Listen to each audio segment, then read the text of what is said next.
Continue our conversations this morning, necessary for us to then be able to do when we are looking at the things that are going on around us.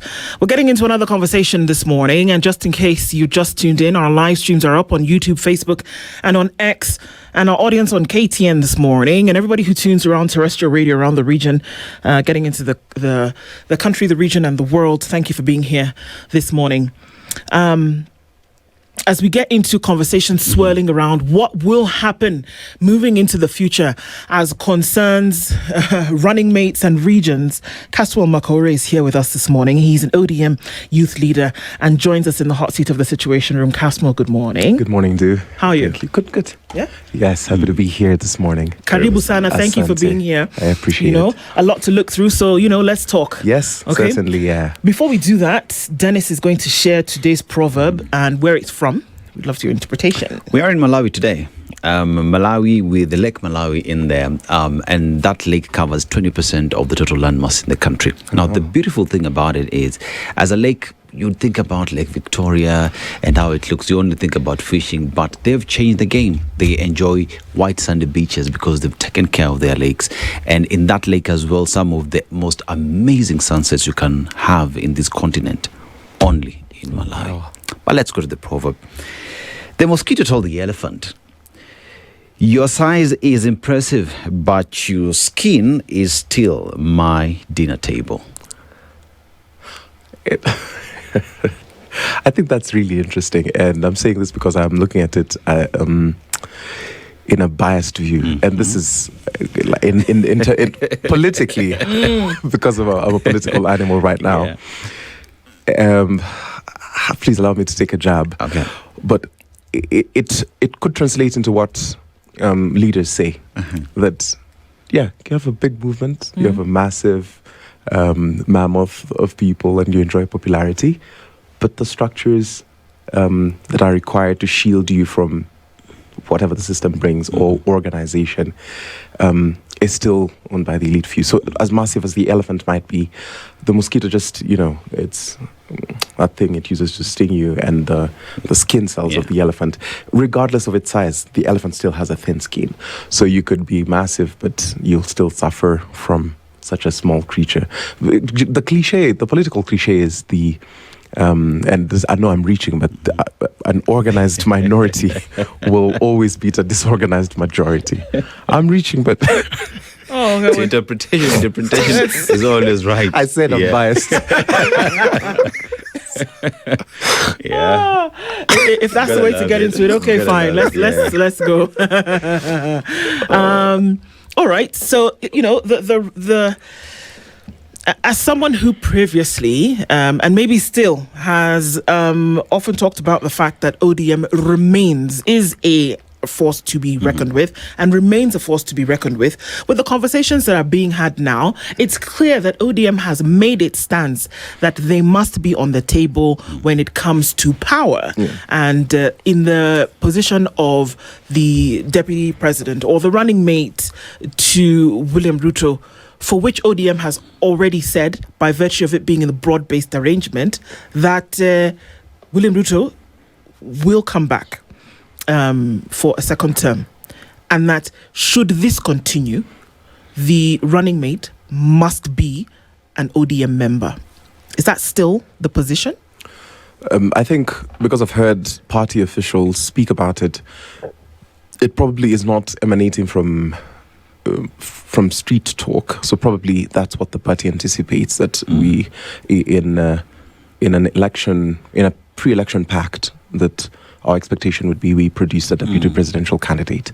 However, I'm curious to understand how we will work this out, because the Orange Democratic Movement did not have a pre-election agreement prior to 2022, and therefore UDA had structures which it used to win the election that they employed, and they managed to secure a victory for themselves.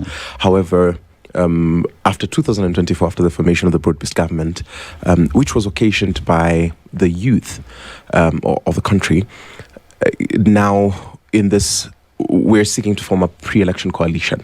And I think it's fair because the negotiations have just begun. It's fair that everybody lays their expectations. And we're saying this full well knowing that, and you've had the party say that if we do not agree, we are willing to go the election alone. But of course, that tune has changed over time. So the expectation, the anticipation of having a deputy presidential candidate I don't think is far-fetched or misplaced. It's the subject of a negotiation, which we can only wait to see how it will unfold. I mean, behind that conversation as well has been fact that ODM looks at itself as having stabilized the ship that is the President Ruto's government through the broad-based arrangement. But that notwithstanding, the other conversation is we have numbers to then demand that we be given this position, because if you look at how things have been moving, perhaps especially in Mount Kenya region, that many are saying, political pundits are saying, that one is gone because seemingly the support is elsewhere. Now, ODM is coming forth and saying, you know what, we have the numbers, we deserve this, because if not, then who? Would that be among the reasons why then the party leadership is telling President William Ruto, we have the numbers to prove that this position is rightfully ours? No, certainly. I think it's the political culture to make the tribal arithmetic. And I wager that 2027 will be no different. That, yes, there might be change agents that will show up in separate factions and movements, but the underlying, the soft underbelly will be the tribal arithmetic, at least for this election, because post 2027 is when I think the change of guard nationally is going to occur. So, in my honest opinion, I think it is backward to make that calculation. However, if we are to look at elections from the tribal prism, presidencies have been won without Mount Kenya, for example.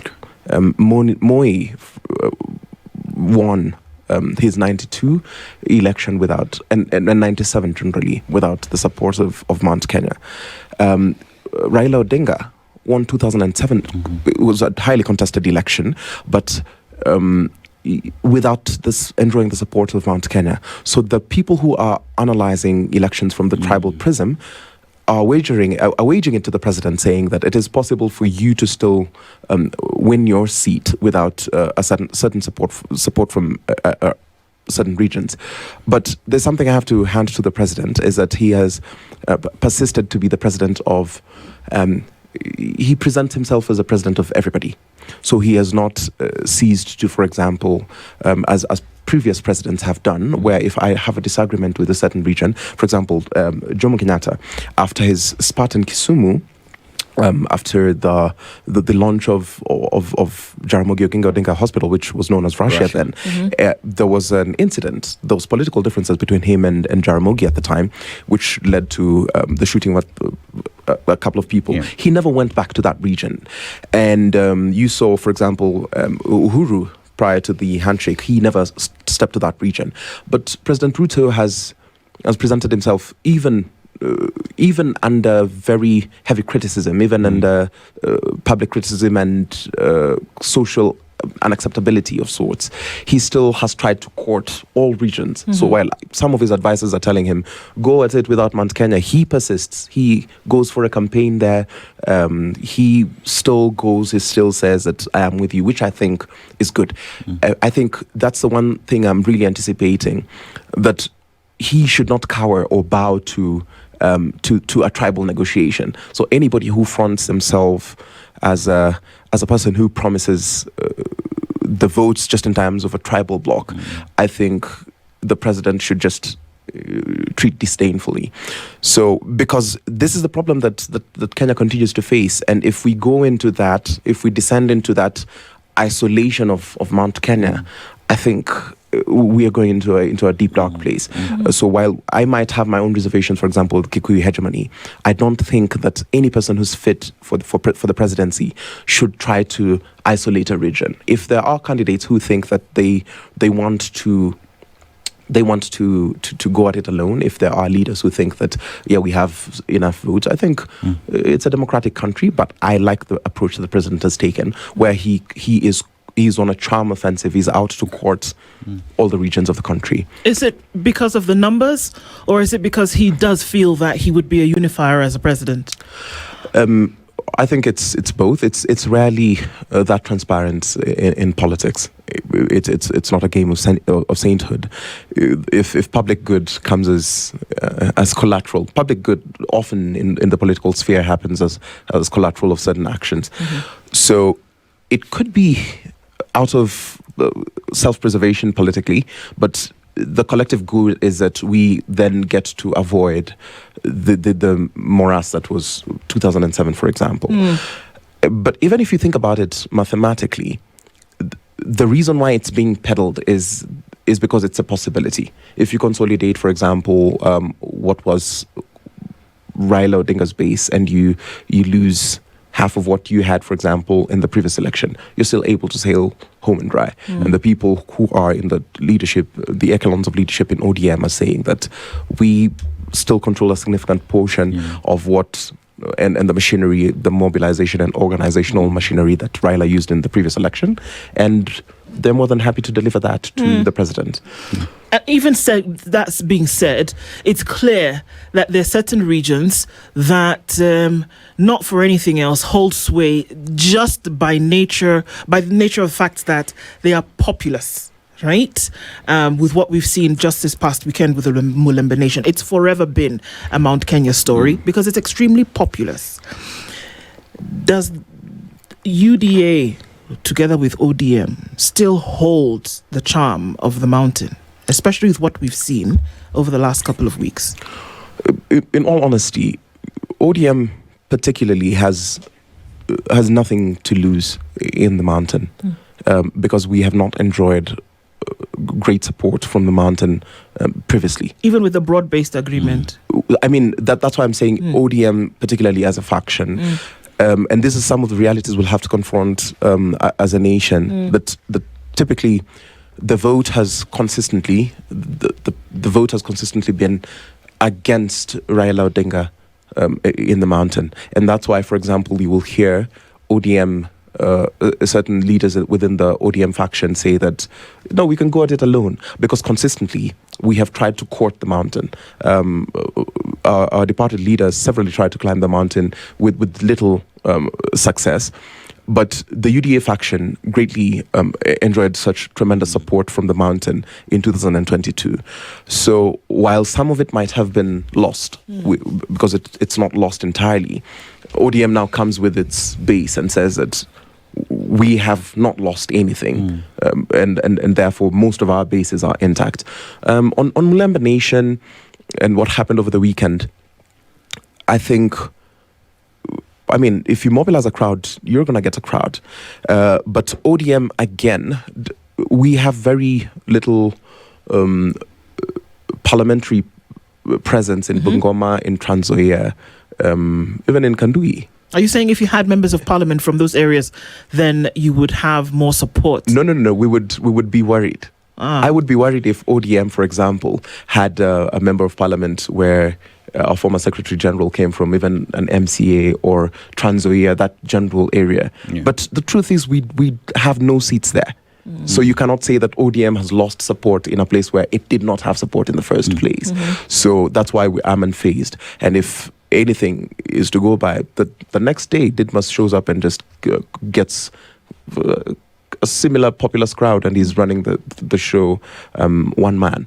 So it's very easy to conflate these issues, but we generally do not enjoy parliamentary presence in that area. But that notwithstanding, ODM has positioned itself within the 20 years as a party that would go across the country because it was a national party, and you look at its presence. There's a reason why Raila Odinga fashioned himself as a descendant of the Wanga Kingdom. He has bases deep inside the Western region, and with that, then ODM would come as a package, as a party that is fine. The strong base is in Luo Nyanza, but then again, the Mashemeji as well would come as a backup, and that would form the numbers that ODM would present before anyone in terms of negotiation.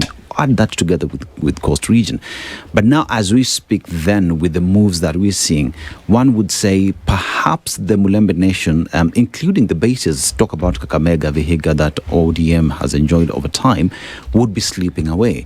And that then makes it difficult for ODM to go to the negotiating table with the original backing of the Western region as a bloc as had been.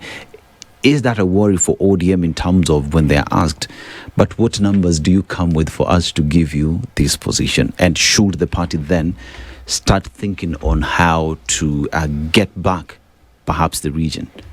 Most definitely. I think it would be foolhardy to exist as a political party without trying to maintain your bases and try and gain ground where you have not in the past penetrated. But specifically with regards to Mulembe Nation, in Bungoma, for example, we do not have a governor, we do not have a senator, we have no MP, we have no MCA, not even the women rep. In Trans Nzoia, we do not have the governor, we do not have a senator, we do not have the women rep. We only have one member of parliament who is Caleb Misi, and we have 2 members of county assemblies. That's the entirety of Trans Nzoia. In Kakamega now we have a governor, we do not have a senator, but we have the women rep as well, and we have 9 out of 12 members of parliament, and we have 27 elected MCAs and 15 nominated MCAs. So the reason why, for example, you would hear people speak about Oparanya is because in Kakamega, for example, we enjoy some good support. In Busia, for example, we enjoy a decent amount of support. So I do not think that we should let Mashemeji slip away. However, it is also important that we focus on consolidating the ones that we have first. And I think that's what I've seen the party focus on. But most of the time, people tend to just lump it and say, ODM has lost Bungoma, we do not have these quarters. Our numbers do not include those parts. So anybody, when we're coming to the negotiation table, we will not come and say we have Bungoma and someone will counter and say that we currently do not have Bungoma. We have not enjoyed that kind of support. We still have our bases in the coast. We still enjoy a great deal of support in Nairobi. We still enjoy a great support in Kisii area. Of course, there have been certain political changes in the past 6 months where certain leaders have emerged. For example, Matiang'i has emerged from Gusii Nation. But in all our bases, only Matiang'i has emerged. But if you look at him objectively, he's not carried a wave as, for example, you would say Simba Arati in our regions carries. Like that sway, we're still not. It's something to be cautious about, but it's not something that would say that has greatly upset the kind of arithmetic we have from our bases. And even with that, we can't run away from the camaraderie that there was between the Western Bloc and ODM under Raila Odinga. It was forever not just imagined, but was the reality that Raila Odinga ODM could count on Western. So without members of parliament, ODM, that there was the unassumed, unspoken agreement that the Western Bloc would always go with ODM.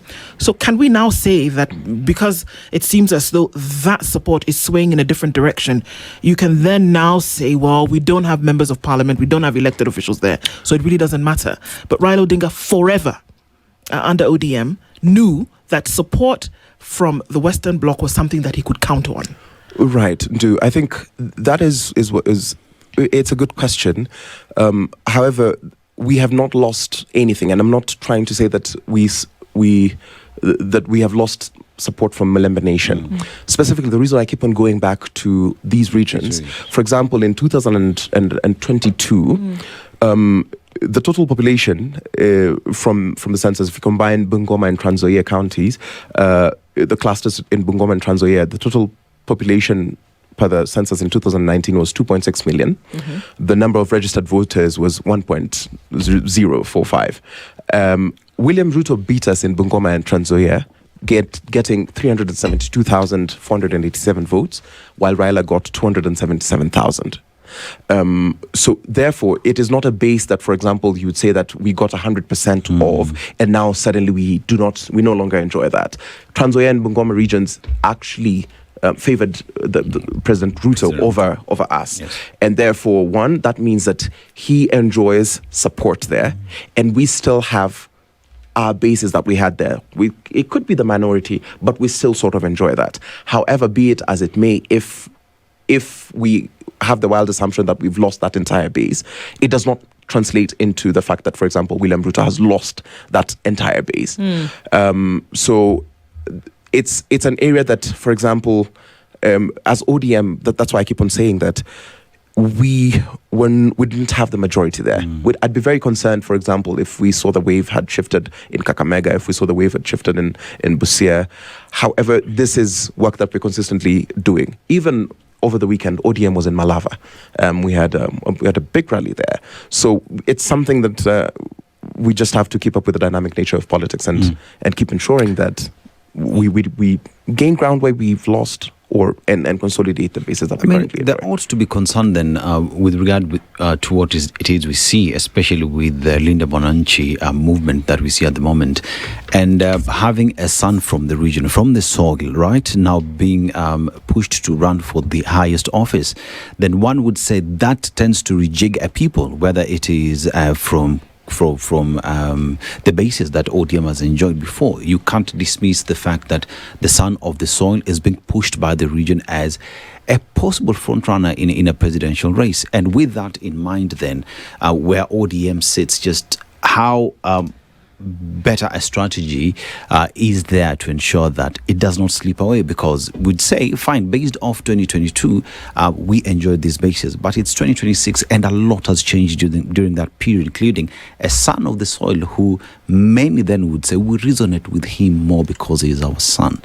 How big of a concern then does that raise within the ODM circles?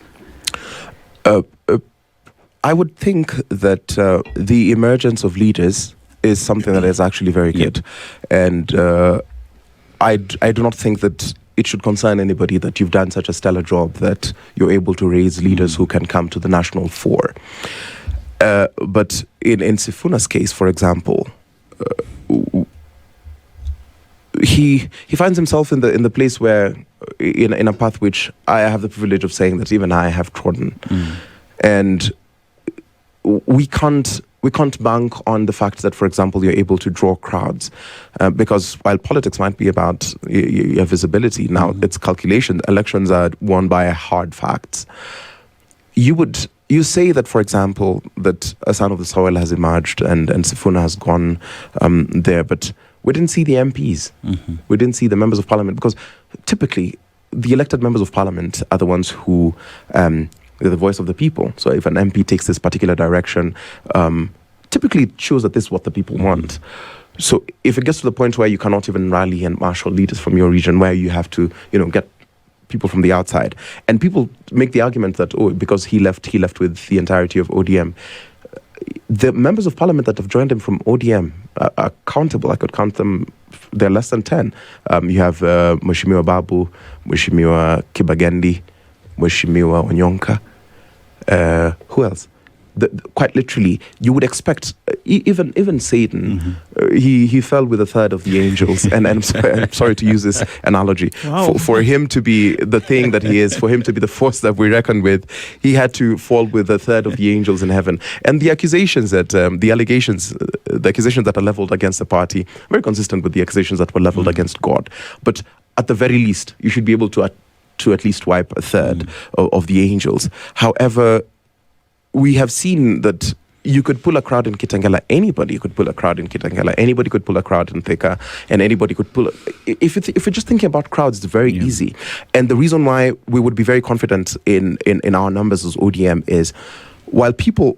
First of all political crowds are mobilized using money. ODM does that? Yes. Okay. ODM pays people to come to...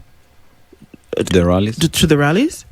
I might be evasive in my answer because of you've asked your question in like a very direct way. As I should. Yes, as you should. And I think very professional of you. However, all political gatherings are mobilized using money.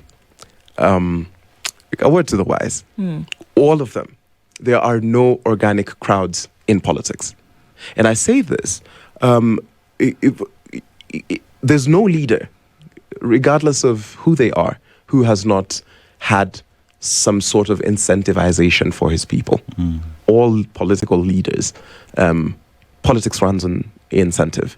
So for us, we know that these are the number of capes we had, these are the number of t-shirts we had. We can account for these numbers because we have a strong grassroots network. We are not relying, for example, as the Orange Democratic Movement, on a sporadic appearance.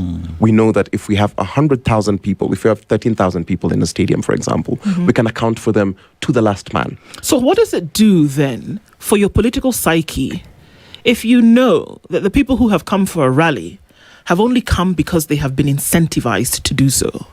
I mean, incentive is of various, there's a wide array of incentives. It could be money, it could be whatever, but then it also could be the incentive, the ideology. Because then after these people come, you get to sell your agenda. So kind of like you draw them in order to then be able to sell the agenda. It's just the art of seduction. So, right. So then what happens in a case like we saw not too long ago when you incentivize these people to maybe vote for you and then they do not? If you're speaking about Olkalao, I have a divergent view on UDA. I tend to think that Olkalao was not UDA's to lose because it wasn't theirs in the first place. So why go in there with the way in which they did? Because, and this is the argument that I was making earlier, the president has not shied from engaging in political contests because he's a political animal, and he is unafraid of, he is not limited to certain regions. He will not sit out an election just because it's not in a region where he enjoys support.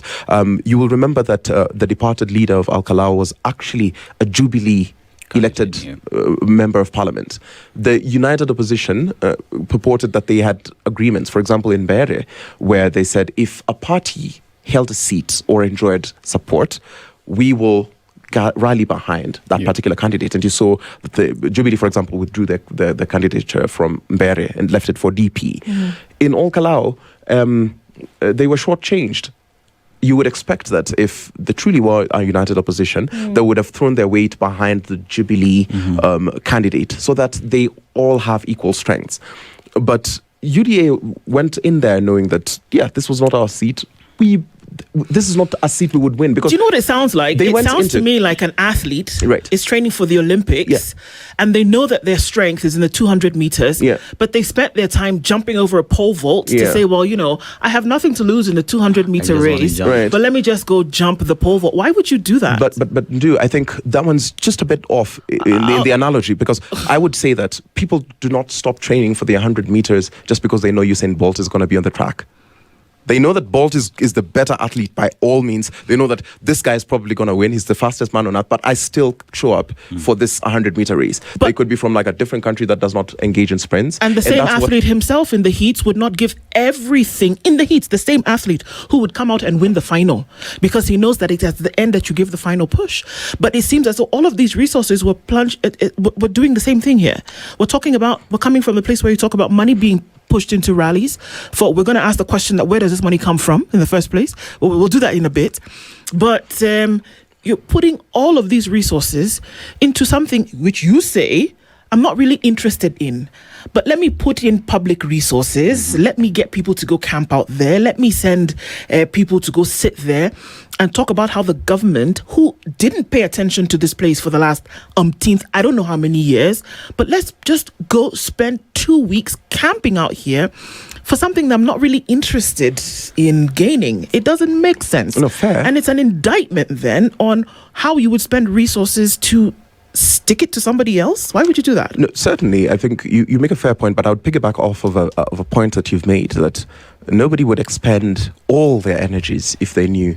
And I would ask a question: who tells you that was all their energy? It was just some of it. So I mean, it's just because it's impressive and it seems like it's sheerly intensive, it does not mean that that's all. Which that's neither here nor there, and that's not for me to answer. However, UDA also fielded a candidate in Olkalao in 2022, and they were beaten in 2022, to be fair. So probably they're just, I don't know. And the person actually who won the election was the UDA candidate in 2022. Yeah, so it's just that dynamic nature of politics. Yeah. However, I still maintain that it was not theirs to lose. Yeah, Kasmuel, when you look at the way things are at the moment, especially what is happening in Western Kenya, can ODM today stand and say that it controls the region? That whatever movement is happening in the region is of no concern? Right. I think, first of all, it would be foolhardy for a party to just sit and say that it controls a particular region. The game of politics is dynamic. It's a living document. Because I'll give you some perspective. ODM is greatly perceived to enjoy unanimous support from the Luo Nation, for example. However, even in Siaya County, we didn't win all the parliamentary seats. So, for example, the MP, David, he's from a totally different party. And Siaya is Raila Odinga's county. Yes. You understand. Therefore, while there are, you could say, and I know specifically when we speak about this, it's about our former Secretary General, Sifuna. There is no cause for alarm if he decides, for example, that he's going to vie for presidency. If you're thinking about the arithmetic of the strongholds as we know them, because electoral bases can be perceived through the counties or through the tribal lens. In the Bukusu, for example, which now you would say Kalonzo Inukambani comes with about 1.5, Matiang'i from Gusii Nation comes with about 900,000. The Bukusu Nation comes with about 554,000. So even if you wanted it alone, then if you think, for example, in the conversation that we are having, and Luo Nation is saying that we want, for example, Governor Gladys Wanga to be fronted for the DP, we know that we can marshal 1.7 to 2 million votes. You all need to decide now. I mean, is it a paranya? No. That's what I'm saying. Just an example. So, okay. Because personally, I belong to the faction that would say that we want Governor Wanga to be fronted for deputy presidency. We have not gotten to the point where that is a discussion that's happening in the party. You'll realize that the people from the coast, for example, said that they want Joho. And that's what I think, that's the dynamic nation, the living document aspect of politics, is that with all these, knowing our strengths and knowing our weaknesses, we come to the negotiation table. And I'll remind you of, for example, the 2002 election. Kibaki was not particularly the smartest candidate. He comes out of a tenure of being a member of parliament for 50 years.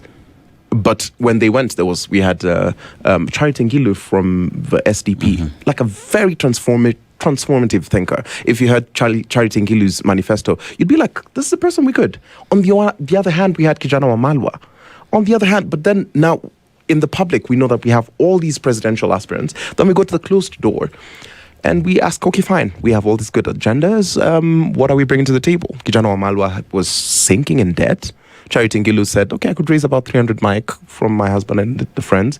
And Kibaki said, I have about 30 cars and I could raise about $1 billion and I could bring a few more billions. That's how he ends up becoming the presidential candidate. Not because he outclassed or he ideated his competitors. I think it's...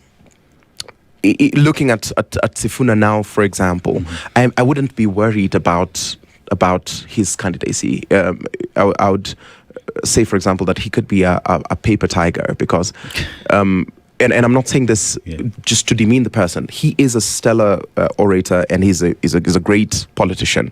But just as a presidential candidate, in 2024 July, Uhuru Park was full of young people who endorsed Okiya Mtata for presidency. It was a big rally. That was big. A few months later, then it was Maraga. Then a few months later, now it's Sifuna, for example. But then there was Babu as well before Sifuna. And if we're just going by a wave which we cannot quantify, I think it's a passing cloud. Heck, I even at some point was fronted as a presidential every time people look at me, they tell me, "Oh, you messed us up. You would have been the president of this country." And I say, "Oh yeah, would have." But is ODM concerned then about its performance? And why am I talking about its performance? And its performance would come from the fact that you look at even why the Secretary General broke ranks with the party, and the broad-based government is based off the 10-point agenda, the agreement that ought to have been delivered within a certain time.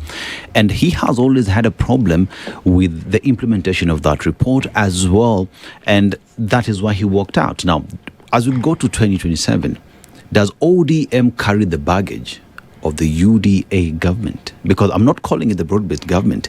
Does ODM carry the baggage of UDA government? And what then does that do not only to Wananchi in your bases, but Wananchi across the country, including Mount Kenya that gave Raila Odinga a million votes? So most definitely, Aseto, ODM will carry baggage of the UDA government in 2027. We cannot run away from that. That if the people will be campaigning against the government, they will lump us together. But I do not think that it is necessarily a bad thing to be lumped together, because in our support bases, we've seen radical changes in road, air networks. We've seen radical changes in food security, especially in Homa Bay. So a lot of the transformation of the rice plantations and reclamations. Things you talk about are things that ought to be given to any Kenyan, not because apparently you joined government, right? Certainly. However, these things have not been given to these regions. And that's why I'm saying that it is not going to be a bad thing. Because post-independence, we've not had a president who's invested that greatly in the penetration of road networks or development, despite the fact that we've had governments. Nobody has invested in the north as this president has. So, and that's why it would be like, if you would beat us in this, in a particular area, we would just look at, the people are content with the track record. Because remember, ODM has consistently been a party of the opposition. You would expect that all its members, all our members would be uncomfortable that we joined government. But we have almost all our bases agreeing that, we ought to give the president a second term. And if, for example, we're going to a presidential election, I was listening to Mheshimiwa Sifuna yesterday.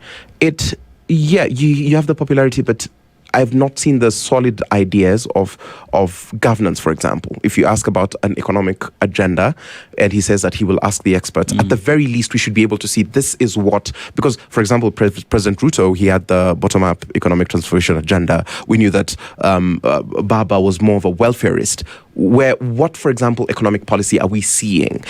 He seems to be more focused on, for example, human rights, which is a great thing. But that's also what we are focused on, because we have been very heavy on the compensation. And I've been saying this, that especially the Luo faction of ODM, it knows what to do. It seems as though the perception I'm seeing is the only valuable Luo body is a dead one, in the sense that we become heroes after our death. That's why everybody wants to invoke Tom Mboya, for example. But when he was alive, Oko and Baba most recently, because he was a statesman, and we keep on saying that he did a great thing, a bad, horrible thing to leave us. But when he asked us for the vote, we couldn't give it to him. And even in the reason I'm extrapolating this is, people like William Ruto, they invoke their heroes. He wants to be called Koitalel Arab some way, so he stops calling himself Kipchirchir, he calls himself some way, invoking his ancestors. Gachagua, consistently talking about Mau Mau. You would expect someone like Sifuna saying that I am awakening the spirit of Kijana Wamalwa. I'm okay, but everybody now wants to. Why though? I just think the cultural totems, we must, at the very least, not have to suffer the erasure of thinking that. I can't say that I'm Malcolm X, or I can't say that I'm Winston Churchill. You can say that you're Kasmuel. Edwin Sifuna can say, I am Edwin Sifuna. Yes, as he has said. But none of the things that we feel are being forced, and this is why I'm having it in an ODM context, is they're saying that this is the invocation of Baba's spirit. But I keep on saying that Baba walked with very many generals who have stayed in one camp. It is unfair that, say, because somebody is speaking a different tune, that then is the spirit of Baba. However, if you're to think about it, these are people who, if they were very convicted in their ways, they would have done the honorable thing, which I've said repeatedly, which is resign from the party and seek a fresh mandate. They have the popularity. We have the time and the resources and the the systems in place. Baba did this under very, very difficult circumstances where he had faced arrest, but he still resigned when he said, I disagree with Ford, I disagree with Kanu, I am resigning and going to seek a fresh mandate. None of these politicians are willing to do that. And that's why I keep on saying that they are paper tigers, because if you truly are, if you truly believe in that and you're convicted in your ways, you should have done things procedurally. So what happens? I mean, because you know what you can do is that you can speculate. Yeah. What happens in the event that this is not just, burning paper in the wind? And the eventuality is? And the popularity is not just at face value, but that it is true and that Kenyans are looking for something different. And if in this, Sifuna, for example, will this deliver better governance and better service delivery to the people? No, what happens to the position that ODM, for example, takes right now, where it's seen that, perhaps this popularity has waned and on this side, but that it has grown on the other? I mean, I'm not here to contest Sifuna's popularity. I actually say that he is actually quite popular, but it does not faze us. Popularity doesn't phase so what you're us. saying is that it doesn't phase ODM. It doesn't phase us because we've seen popular candidates before. We've seen Peter Kenneth, who made social media ungovernable in his time. He got 79,000 votes at the presidential level. It's popularity hasn't. I don't think it's a thing that would phase us. Or the ODM is committed to a meticulous and it's drudging, very mechanical but very, very meticulous sense of structure to the grassroots level. So these meetings that a lot of people are taking for granted, you see that the party leader, for example, yesterday met leaders from Baringo, they met leaders from that grassroots network is watered and kept alive every single day. So for us, it's not about who's popular and who's not, it's just about consolidating the gains that we've amassed and trying to see if we can gain new ground. Very many candidates have many names have been propped up for those who then want to become the deputy president, who want to be William Ruto's running mate. And with that, then we just have to go back to 2022, how that happened under UDA. There are interviews, and then President Ruto settled for Rigathi Gachagua.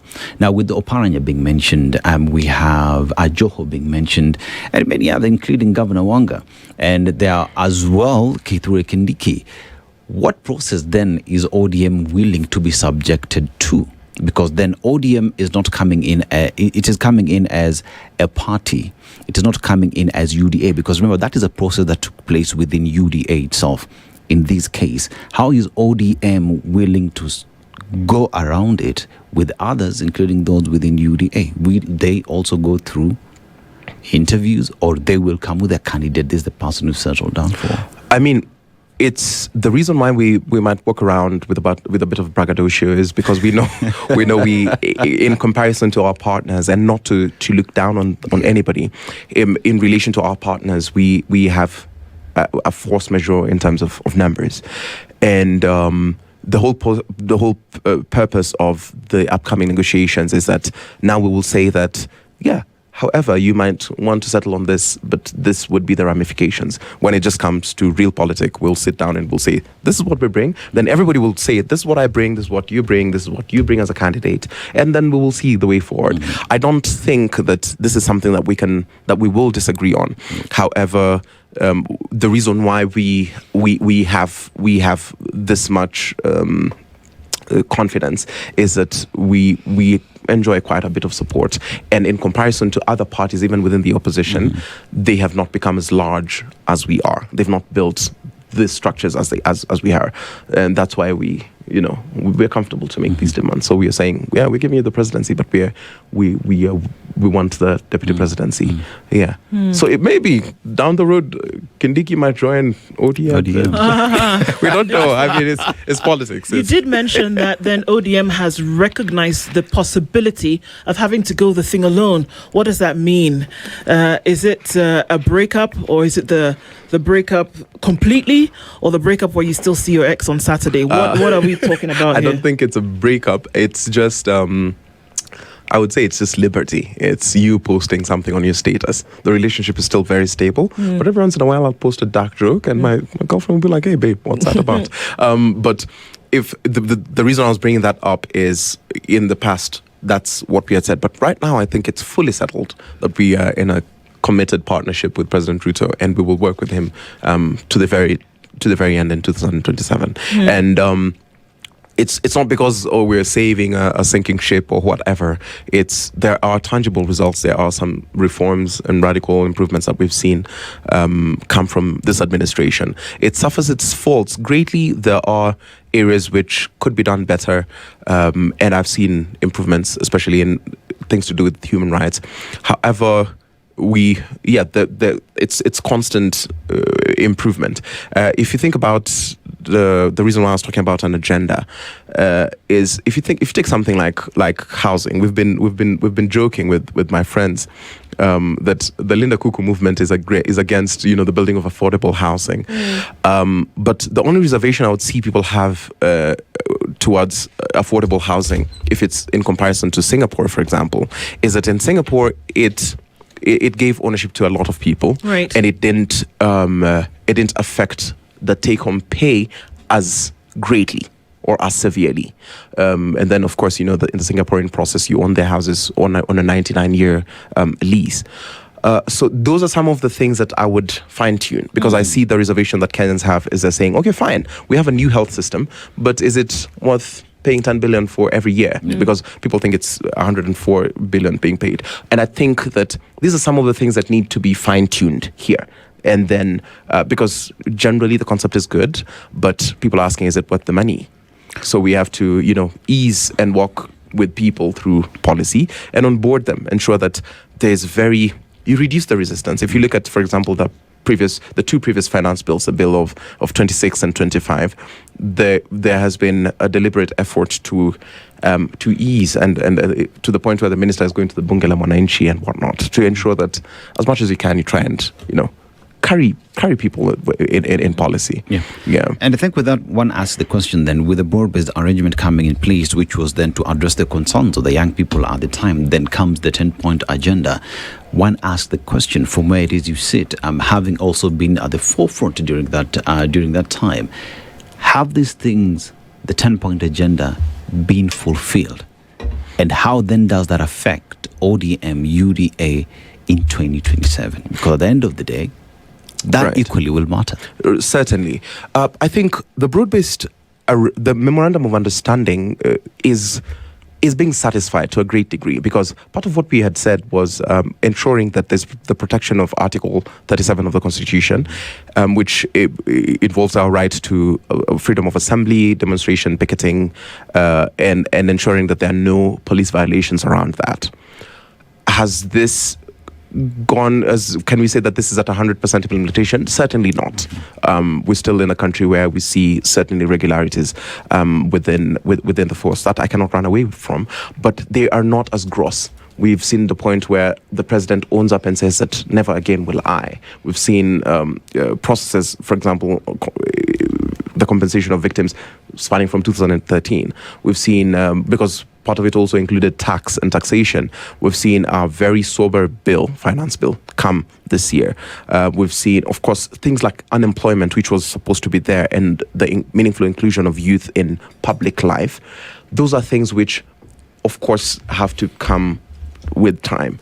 It's not a document that can be fulfilled, for example, in 3 months. It's not a document that can be fulfilled in a year. But we are not where we used to be when that memorandum of understanding was signed. People might prefer a different approach. However, we cannot say that nothing has been done. That's from where I sit. That's what I see. Yeah. All the situation to watch. The politics are hotting up, and it will be very interesting to see how things develop. I mean, a day is like 1,000 years, and 1,000 years is like a day. ODM News leader Kasmuel McOure has been here with us this morning. Thank you for joining us. Thank you as well, Ndu and Asato. Asante sana. Good morning. This is the Situation Room, the only way to start your day.